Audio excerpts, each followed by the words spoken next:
हा पाटील नावाचा ड्रायव्हर आहे माझ्या बरोबर. मी तुम्हाला त्याचा हात दाखवतो. ऍक्सिडेंट मध्ये ड्रायव्हरला काय काय गमवावं लागतं त्याचं हे ताजं उदाहरण आहे. पोलिसांना मी असं कधीच म्हणणार नाही दंड आकारणी करू नका, कारण दंड आकारणी करणारे त्या लोकसभेत बसलेले चोर भामटे आणि त्यांचा तो मंत्री आहे. अरे पण नालायकांनो, त्यांनी जरी दंड जाहीर केला तरी प्रॅक्टिकली ऑन ग्राउंड तुम्हाला दिसतं ड्रायव्हर काय मेहनत करतो. आता ही पिकअप आहे बघा मागे, ही आरटीओनी मंजूर केलेली बॉडी आहे आणि ही जर हाईटला जास्त असेल तर तुमच्या आरटीओनी मंजूर करताना शेण खाल्लं होतं का? तो सांगतोय तुम्ही आरटीओनी मंजूर केलेली जेवढी बॉडी आहे त्याच्यात तेवढा माल घेऊन चाललेलो आहे. मग कोणत्या हिशोबानं तुम्ही उत्तर दिलं म्हणून त्याला हा दंड केला 1,500 रुपयांचा? म्हणजे हे पांढरे बगळे या ड्रायव्हर लोकांना काय काय करावं लागतं माहितीये का? लोकल गुंडे, गावातले गुंडे बदमाश,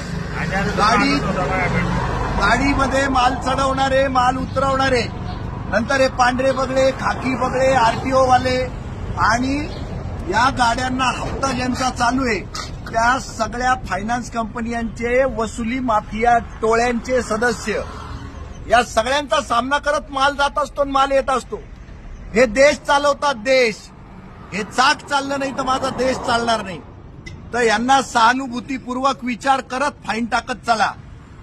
प्रसंगी पोरांच्या मुखात एक घास न घालता स्वतः अर्धपोटी राहून हे लोक हा देश चालवण्यासाठी मदत करत असतात. आणि हरामखोरांना तुम्ही नोकऱ्या देत नाही ना रे, म्हणून तर या झक मारत आहे ना, त्या बँकांचे कर्ज काढून उरापोटावर कर्ज घेऊन या गाड्या चालवाव्या लागतात. हाऊस आहे का कोणाला? द्या बरं याला चांगली नोकरी 25,000ची.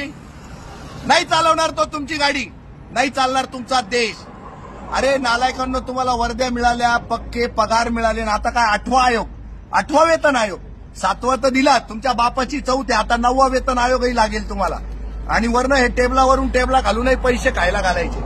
अरे थू तुमच्या पोलिसिंगवर. कसं पोलिसिंग पाहिजे? या माणसांच्या काही गोष्टी चेक कराल का नाही? काय झालं होतं सांग रे? जेवढे आरटीओ हाईट पास करते तेवढा माल घेऊन आम्ही निघालो होतो. तो म्हणतो हाईट आहे म्हणे तुझी. 1000 रुपये मागत होता माझ्याकडनं. ते काय दिले पैसे नाही दिले तर ऑनलाईन फाईन मारून दिली. कोणत्या ठिकाणी झाले हे? चाकण चौकडीच्या आळंदी फाट्याच्या मागच्यात. या नाशिक पुणे रस्त्यावर जागोजागी, आंबेठाण चौक, जागोजागी हे पांढरे बगळे ना रस्ते अडवून या सगळ्या माल वाहतूकदारांकडनं पैसे खातात. दुसरी गोष्ट, माल भरणाऱ्या हरामखोराला पाहिजे जास्तीत जास्त माल व्हायला गेला पाहिजे कमीत कमी भाड्यामध्ये. तुम्ही त्याला दंडित करा. माल भरणाऱ्याला दंड झाला पाहिजे. नितीन गडकरी साहेब, माल जो जास्त टाकतो ना गाडीत त्याला दंड करा. गाडीवाल्यांना नाही, ट्रान्सपोर्टवाल्यांना नाही.